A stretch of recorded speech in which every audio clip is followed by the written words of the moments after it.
AITA for revealing DNA results and serving an eviction notice at my son's 18th birthday party. The Baccarat crystal chandelier hanging over the main table in the Hotel Red Scorton's event hall glittered with the same false intensity as the smile of my wife, Lauren. She was seated in her red velvet chair, celebrating her 45th birthday, surrounded by the upper crust of society. It was a party that had cost me $50,000, which I had paid for with a credit card she did not know was about to be canceled for a deliberate lack of funds. As I raised my glass of Dom Perignon to propose a toast, I observed the faces of the three young people the world believed to be my children. Mason, 22, Serena, 20, and little Logan, who had coincidentally turned 18 just yesterday. A glacial calm coursed through my veins, a sense of peace that can only be experienced by a man who has been holding his breath for 15 long, hellish years and is finally about to exhale fire. To my right, seated at the head table as a family friend and my children's godfather, was Cameron, my former boss and the CEO of the multinational corporation where I wasted 2 decades of my life. He was an arrogant 60-year-old man who looked at me with that patronizing self-assurance, patting me on the back and saying, "You've done a great job with this family, Jordan. You should be proud." He had no idea that I knew his secret, that every time he looked at my children, he was seeing his own blood, his own genetic traits replicated in 3 human beings whom I had fed, clothed, and educated while he took the credit and the pleasure without spending a dime. To understand the magnitude of the bomb I am about to detonate at this table, I have to take you back in time to a gray November afternoon exactly 15 years ago, when my world shattered in a clinical and sterile silence. Logan was 3 years old and had suffered a nasty fall at the park. He had split his forehead open and needed a blood transfusion during minor reconstructive surgery. I, being the devoted and worried father, immediately offered to donate, assuming my O-positive blood would be compatible or at least useful. But the doctor on duty, a young and meticulous man who knew nothing of social politics, pulled me aside with a furrowed brow and papers in his hand. "Sir," he said, "there is an error in our records. Or, well, it is biologically impossible for you to be the direct donor. The boy is in negative, and with your blood type and your wife's, which we have on file, the genetics simply do not add up." At first, I laughed. I thought it was a lab error. I demanded they repeat the tests, but when the second round confirmed the same thing, the laughter turned into a black hole in my stomach. I did not confront Lauren that day. I did not scream. I did something that would define the rest of my life. I hired a private investigator and conducted secret DNA tests on my other 2 children, Mason and Serena, using hairs from their brushes and saliva from their glasses. A week later, the results arrived in a yellow envelope that I opened in my car, parked far from home. Probability of paternity, 0% for all 3. All 3, not 1 or 2. The 3 children who carried my last name, to whom I read bedtime stories, were the product of a systematic lie. But the final blow was not discovering they were not mine, but discovering whose they were. The investigator handed me photos, hotel records, and deleted emails that Lauren, in her technological carelessness, had not removed from the shared server. Her lover for the past 20 years had not been a stranger. It had been Cameron, my mentor, my boss, the man who invited me to Sunday barbecues and laughed at my jokes.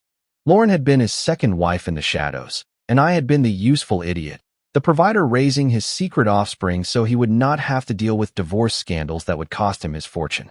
My first impulse was one of pure rage, a desire to storm into the house with the papers in hand, scream the truth, file for divorce, and burn everything to the ground. But then my lawyer, a wise and shrewd man named Dr. Andrew, stopped me with a legal truth that froze my blood. "Jordan," he told me, "if you divorce now, the judge will destroy you. You have acted as the father to these children for years. The law presumes paternity by estoppel. If you reveal this now, the court will say that the best interests of the children are prioritized over biology. They will force you to pay child support and alimony. And since you earn a good salary, they will take 60% of your income for the next 15 years to maintain the lifestyle of another man's children. Do you want that, or do you want to truly win?" I asked him what I had to do. His answer was simple and terrifying. "Wait. Shut your mouth, swallow your pride, and wait." Wait until the last one of them turns 18. The day the youngest becomes a legal adult, your financial obligation ends. At that moment, and only at that moment, can you release the truth without it costing you a cent in future support. It is a 15-year sentence in an emotional prison. Jordan, can you handle it? And I handled it. God knows I handled it. For 5,000, for 175 days, I woke up every morning next to the woman who despised me. I gave her a good morning kiss and went to work for the man who was involved with her, smiling, nodding, playing the part of the loyal employee and loving father. I paid for private schools, tennis lessons, orthodontics, and summer camps, spending an average of $80,000 a year on children who did not carry my blood. I watched them grow into miniature versions of Cameron and Lauren, arrogant, materialistic, and empty. Mason became a slacker who wrecked 2 cars that I paid for. Serena called me stingy if I did not buy her Prada bags. And Logan simply ignored me, always seeking the approval of his godfather, Cameron. Every time Lauren humiliated me in public, saying I was boring or unambitious compared to Cameron, I gritted my teeth and visualized this day. I visualized the calendar, counted down the days, and as I counted, I prepared my exit. For the last 5 years, under the guise of bad investments and company cutbacks, I began to liquidate my real assets. I sold my investment properties and moved the money to offshore accounts in the Cook Islands, untouchable by local divorce law. I refinanced the family home, this mansion where we are now celebrating, extracting 90% of its value in cash and hiding it, leaving the property with a massive debt that was in both our names but would soon be her problem. I accumulated cash, gold, and cryptocurrency. Legally, on paper, I am a man on the verge of bankruptcy. In reality, I have $4.5 million liquid dollars waiting for me in a new life. And today, yesterday to be exact, Logan turned 18. The clock on my sentence reached 0. I am free. Attention, everyone. I said into the microphone, the sound bouncing off the gilded walls of the ballroom, interrupting the conversations of the 200 guests. Lauren looked at me with annoyance, probably afraid I would embarrass her with a cheap, sentimental speech. Cameron continued smoking his cigar, smiling with that superior smirk. I know we are here to celebrate my wonderful wife, I continued. But I also want to take this opportunity to give a very special gift. A gift I have been preparing for 15 years. A gift that represents the absolute truth of our family. I gave a signal, and 2 waiters entered pushing a cart covered with a silk sheet. The room fell silent. Lauren sat up straighter, her eyes gleaming with greed, likely expecting a sculpture, a car, or a giant piece of jewelry. Lauren, Cameron, kids, I said, stepping down from the stage and walking toward them. You have always told me I am a predictable man, that I have no surprises. Well, I hope this changes your opinion. I pulled off the sheet with a theatrical flourish. Underneath, there were no jewels. There was a safe, ugly, industrial, and heavy, made of gray steel. A murmur of confusion rippled through the room. What is this, Jordan? Lauren asked with a nervous laugh, trying to maintain her composure. This is a joke, right? The keys to a yacht are inside. No, my dear, I replied, pulling a piece of paper from my pocket. Inside is liberation for all of us. Inside is the answer to why your children have Cameron's eyes and not mine. Inside is the reason I have endured your insults, your expenses, and your contempt for a decade and a half without complaining. Cameron's smile froze on his face. Lauren turned pale, as white as her designer dress. Jordan, what are you talking about? She whispered, and for the first time in years, I saw a real, pure fear in her eyes. Open it, I commanded, handing her the paper with the code written on it. The code is the date I found out you broke my trust. November 11th, 2008. Go ahead, everyone wants to see what is inside. Lauren did not move, paralyzed by terror. So I approached it myself, calmly and deliberately keying in the numbers. The mechanism made a sharp beep, and the heavy steel door swung open with a metallic groan, revealing its contents to everyone. There was no money, no gold. There were 3 blue folders from a genetics lab, a thick legal document with red tabs, and most importantly, a single small suitcase with my clothes already packed. The sound of the safe door opening echoed like a gunshot in the deathly silence of the ballroom. As I reached into the steel cavity to pull out the 3 blue folders labeled with names I no longer felt were mine, I could see sweat beginning to bead on Cameron's forehead. The cold, oily sweat of a man who knows his carefully constructed life is about to collapse under the weight of his own arrogance. Lauren, for her part, was trembling so violently that her champagne glass spilled onto the white linen tablecloth, creating a dark stain that spread like the moral corruption that had infected our marriage for 2 decades. I took the first folder, the one with Mason's name on it, my supposed firstborn, the 22-year-old who was looking at me with a mixture of confusion and the usual hostility he always showed me when I was not giving him money. I walked toward him, ignoring the murmurs of the guests who had already taken out their phones to record what they sensed would be the scandal of the century, and held out the document. "Mason," I said in a calm, almost gentle voice, "you have always complained that I never understood you, that we have nothing in common, that I am too strict, too middle class for your refined tastes. Well, it turns out you were right. We have nothing in common, not even our blood." Mason snatched the folder from my hand with a sharp gesture. He opened the document, and his eyes scanned the page quickly until they stopped at the final line, highlighted in neon yellow. I watched the color drain from his face, his lips parting in a silent no. "What is this?" he whispered, looking up at his mother. "Probability of paternity, 0%. Mom, what does this mean?" Lauren tried to get up. She tried to snatch the paper away, shouting, "Do not listen to him. It is fake. Your father is drunk. He is having a midlife crisis." But I was faster. I took out the other 2 folders and tossed them onto the table in front of Serena and Logan. "I am not drunk, Lauren. I am awake for the first time in 15 years. I am completely awake," I said, turning to the guests to ensure they heard every syllable. "What Mason has in his hand, and what Serena and Logan are reading right now, are certified DNA tests from the most prestigious lab in the state, with a verified legal chain of custody. Tests that confirm, without a doubt, that none of these 3 young people carry my last name by biological right. For 22 years, I have raised, clothed, fed, and paid for the whims of 3 strangers." Serena let out a hysterical sob, throwing the folder to the floor as if it were on fire. "Liar! You are my dad," she screamed, instinctively looking toward Cameron, toward the rich uncle who always spoiled her. And that is when I dropped the second bomb.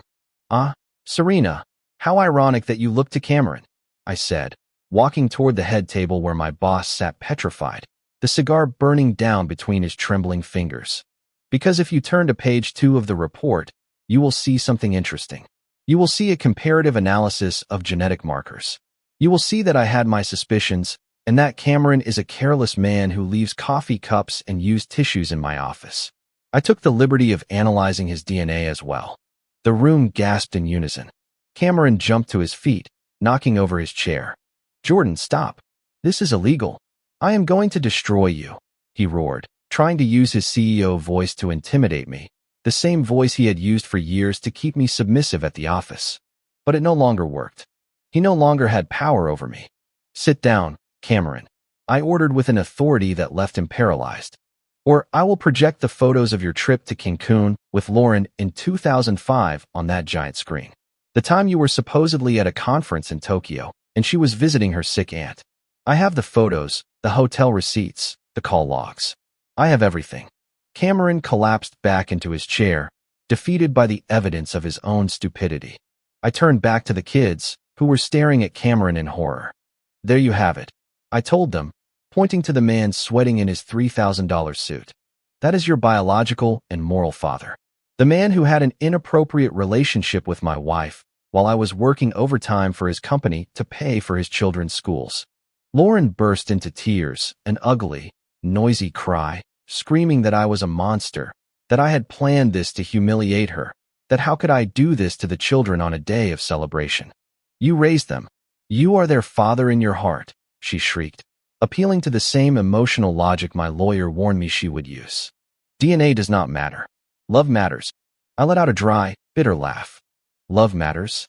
Yes, I will grant you that. But love is based on truth, and our family was based on a 15-year fraud. And speaking of fraud, I went back to the safe and pulled out the thick legal document, the one with the red tabs. Here is the final gift of the evening, the one I have been waiting to deliver until today. Yesterday, Logan turned 18, which means that according to the laws of this state, my legal obligation for child support has officially ended for all three of them. There are no more minors in this house, which means I am no longer a hostage of the family court system. I handed the document to Lauren.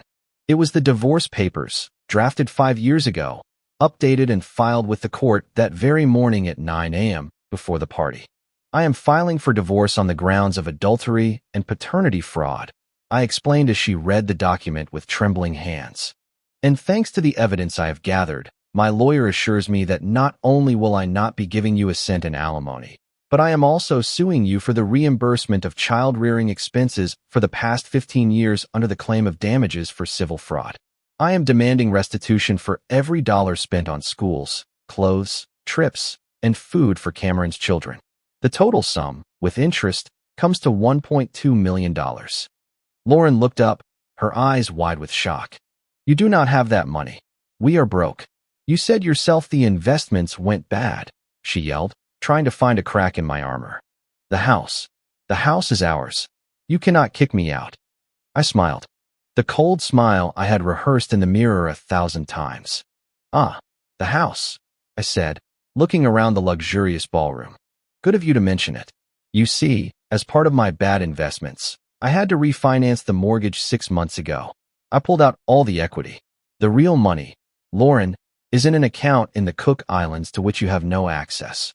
What is left on the house is a $2.1 million debt that is in both our names. But since you will be getting the property in the divorce, because I am being generous and giving you the house, you also get the debt. And since I will no longer be paying the mortgage starting today, well, I suggest you ask Cameron for help.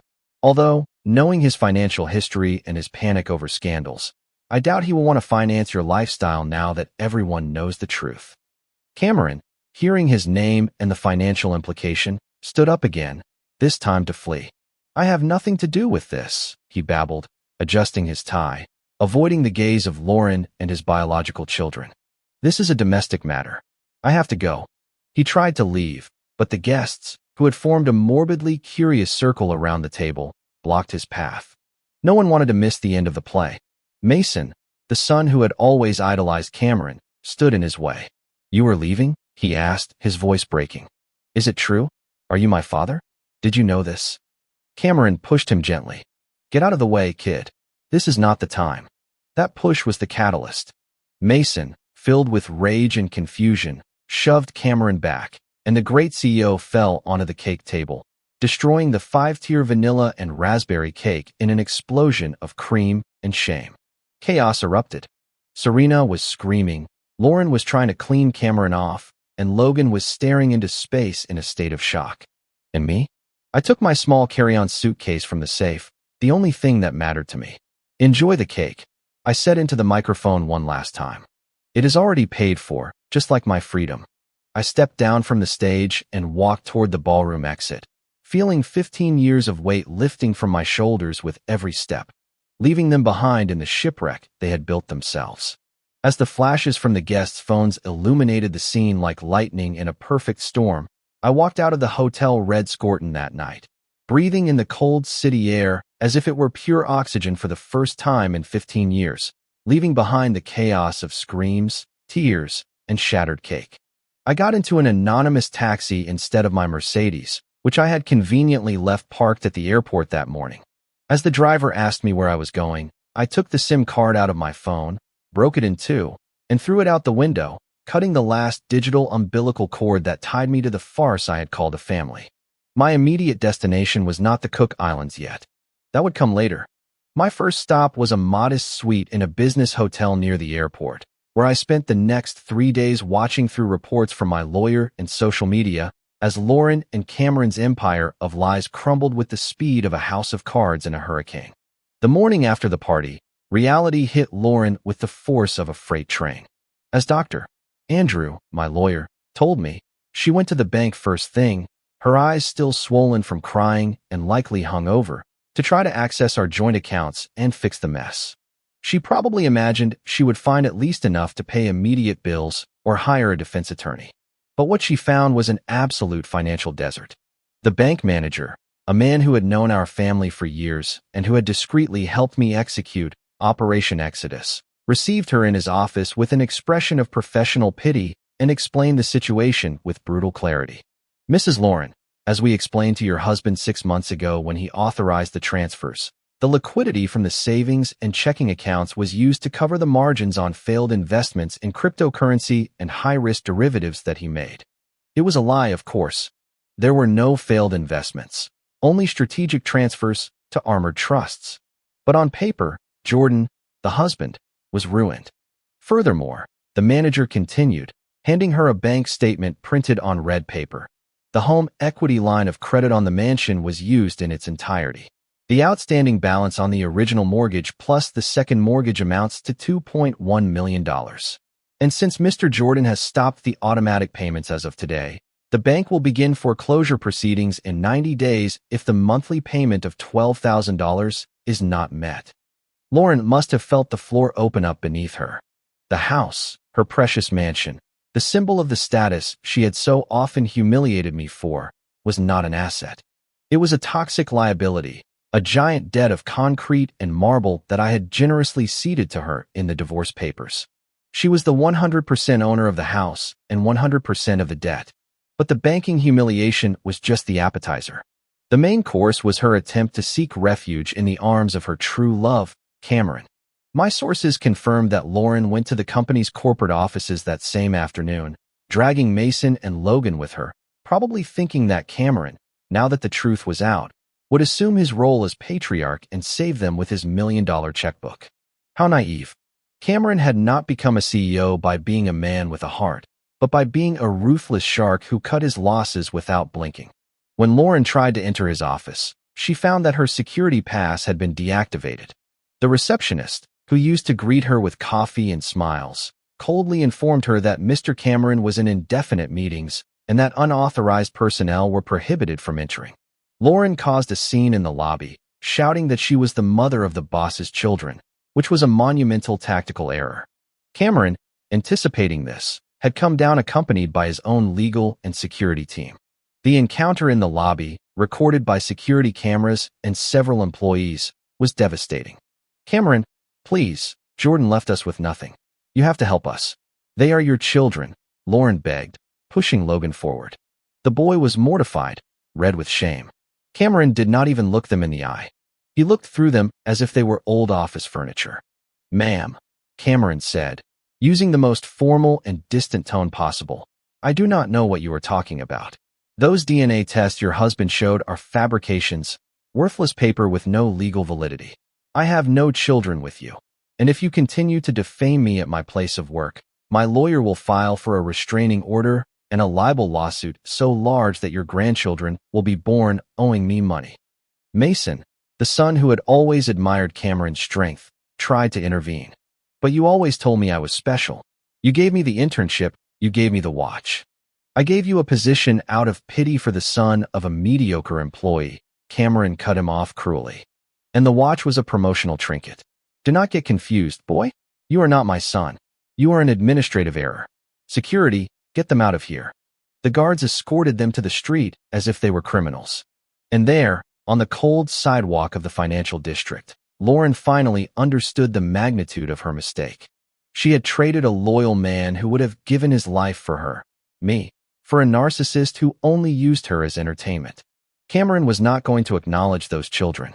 Doing so would mean admitting to his actions, which would trigger his own divorce from his official wife, an old-school woman from a family that owned half the company's shares, and it would cost him his CEO position. Cameron would rather see his secret children struggle than lose his executive chair. Desperate and out of options, Lauren played her last card, contacting me. During those 3 days, my phone, the new number only my lawyer had, remained silent. But Dr. Andrew received dozens of calls from her and the children. Serena, Daddy's princess, left crying voicemails. Dr. Andrew, tell Dad I am sorry, that I didn't mean those things. I need money for university tuition. They are going to kick me out if I do not pay by tomorrow. He promised to pay for my semester. Mason sent threatening emails, claiming he had legal rights. He did not. And Lauren went from rage to pathetic pleading. Tell him I love him. that we can go to therapy. That Cameron meant nothing, she said in one message, ignoring the fact that her nothing lasted 20 years and produced 3 human beings. Dr. Andrew, following my precise instructions, responded with a single official communication on the 3rd day, a certified letter informing them that the eviction from the mansion would formally begin in 30 days if they did not refinance the debt, an impossible task without my income, and that any attempt to contact me directly would be considered harassment and reported to the authorities. He also attached the itemized invoice for the civil lawsuit for paternity fraud, $1.2 million, payable immediately, with a preventive lien on any assets Lauren might have in her name, including her jewelry and her car, which was also in her name and therefore subject to seizure. On the 4th day, before leaving for the airport for my final flight, I decided to make one last stop. Not to talk to them, but to see, from the safe distance of my rental car with tinted windows, the state of my old life. I drove to the mansion, the house I had bought with such excitement 2 decades ago, and what I saw was a portrait of decay. The once impeccable lawn was littered with trash. Mason's Audi had a boot on the wheel, probably from unpaid fines or a missed payment. I saw Lauren at the entrance, arguing with a man I recognized as an appraiser from a local pawn shop. She was trying to sell her jewelry, the very same pieces I had given her on fake anniversaries, likely discovering that many of them were not worth as much as she thought, or that the second-hand market is cruel. Serena was sitting on the steps, crying with her phone in her hand, probably realizing that her high society friends had blocked her after learning of the scandal. And Logan was kicking a ball against the garage wall in anger, the image of a boy who had lost 2 fathers in 1 week, the one he thought he had and the one he never wanted. I felt no pity. I searched for it within myself, for that compassion that had made me stay for 15 years, but I found nothing, only a clean and orderly void. I had paid my debt in full. I had served my sentence. They were adults now, and real life had just begun for them. I started the engine and drove away slowly, without a glance in the rearview mirror, straight toward the international terminal where a one-way ticket to Rarotonga was waiting for me, ready to start spending my $4.5 million on a beach where no one knew my name or my past. It has been 6 months since I landed at the small airport in Rarotonga in the Cook Islands, a place where the blue of the ocean has more shades than the human I can process, and where the concept of corporate stress or family drama is as foreign as snow. As I write this from the terrace of my beachfront bungalow, a gentle breeze rustling the palm trees, and a local bean coffee steaming on the table, my lawyer, the indefatigable Dr. Andrew, has just sent me the final report via encrypted email. It is the legal and social epilogue to the destruction of the family I left behind. A 50-page document that reads less like a legal report and more like a modern Greek tragedy, where arrogance and deceit were punished with a surgical precision that bordered on the divine. Lauren's fall was as precipitous as it was predictable. According to the report, just 35 days after my departure, the bank executed the mortgage's acceleration clause upon non-payment. Since the property had a debt greater than its market value due to my strategic refinancing, a detail economists call an underwater mortgage and I call poetic justice, Lauren could not sell it for a profit. On eviction day, a date my former neighbors probably marked on their calendars as the event of the year, the county sheriff arrived at 8 a.m. with an irrevocable court order. Lauren, in a final act of delusional denial, refused to open the door, screaming from the balcony that it was her house and that her husband, me, would come back to fix everything. She had to be forcibly removed, escorted by 2 officers while dragging a Louis Vuitton suitcase filled with clothes she no longer had anywhere to wear, under the relentless gaze of the entire neighborhood, who came out onto their lawns to witness the spectacle. Her friends from the gardening club, the same ones who drank my wine and laughed at my bad jokes, offered her no asylum. On the contrary, they recorded videos that circulated in the community's group chats, turning her into a social pariah. She ended up moving into a 1-bedroom apartment in a rough neighborhood on the outskirts of the city, a place with damp walls and bars on the windows, where she had to learn the hard way what it means to work. She got a job as a receptionist at a dental clinic, earning in a month what she used to spend on a single dinner. And the sweetest part of all is that the judge ruled in my favor in the civil fraud lawsuit. Lauren has been ordered to pay me $1.2 million in restitution, a debt she can never repay, which ensures that any extra cent she earns for the rest of her life will be automatically garnished, guaranteeing she can never get back on her feet financially. But if Lauren's fate was sad, Cameron's was a masterpiece of corporate destruction. I knew something Lauren did not. Cameron's official wife, Marissa, was the one who truly held the power. Her father had founded the company, and she owned 60% of the voting shares. When the scandal broke, and I made sure it broke by sending anonymous copies of the DNA results and photos of the affair to Marissa's office, the reaction was nuclear. Marissa did not scream or cry. She simply called an extraordinary shareholders meeting and removed Cameron as CEO for immoral conduct damaging the brand's reputation and violating the corporate code of ethics. Cameron was escorted out of his own company by security with a cardboard box in his hands, losing his seven-figure salary, his bonuses, and his stocks, which were bought back at a penalty price. But the real massacre was the divorce. Marissa had an ironclad prenuptial agreement with a draconian infidelity clause. Cameron left the marriage with no house, no stocks, and a paltry alimony. He lost the country club, the yacht, and the respect of the industry. Today, the great business shark lives in a rented condominium, trying to sell online leadership courses that no one buys. He is alone and bitter, blaming Lauren for the situation and for ruining his life. When they tried to find each other for comfort in their shared misery, they ended up screaming at each other in the street, blaming one another for their misfortune, proving that their love was nothing more than a shared convenience that did not survive the absence of money. And finally, the children, the collateral victims of their parents' lies, but also accomplices in their own arrogance. Mason, unable to accept that he was no longer the heir to a millionaire or the CEO's son, tried to maintain his lifestyle through credit card scams and petty fraud. He was arrested 3 months later for trying to sell a car that was not his and is now awaiting trial, facing a 3-year sentence. Serena had to drop out of her private university because obviously neither Cameron nor Lauren could afford the $40,000 semester fee. She tried to become an influencer to monetize the scandal, but the internet is cruel and the comments tore her apart. She ended up working as a waitress in a nightclub, living with 3 roommates and learning humility the hard way. The only one who seems to have a chance at redemption is Logan, the youngest. The day he turned 18 and saw the truth, he did the only sensible thing. He left. He enlisted in the army the next day, seeking to escape his mother's toxicity and the shame of his biological father. He sent me an email a week ago, brief and to the point. It said, "Thank you for taking care of me when you didn't have to. I am sorry I wasn't a better son. I won't look for you, but I hope you're happy." It was the only closure I needed. I close the laptop and take a sip of my coffee. The sun is setting over the Pacific, painting the sky with colors money can't buy. I have $4.5 million in the bank, a paid-off house on the ocean, my health, and most importantly, absolute peace of mind. I have no wife to lie to me, no one else's children to drain me, no boss to betray me. For the first time in my life, I am the absolute master of my own destiny. They say revenge is a dish best served cold. But I disagree.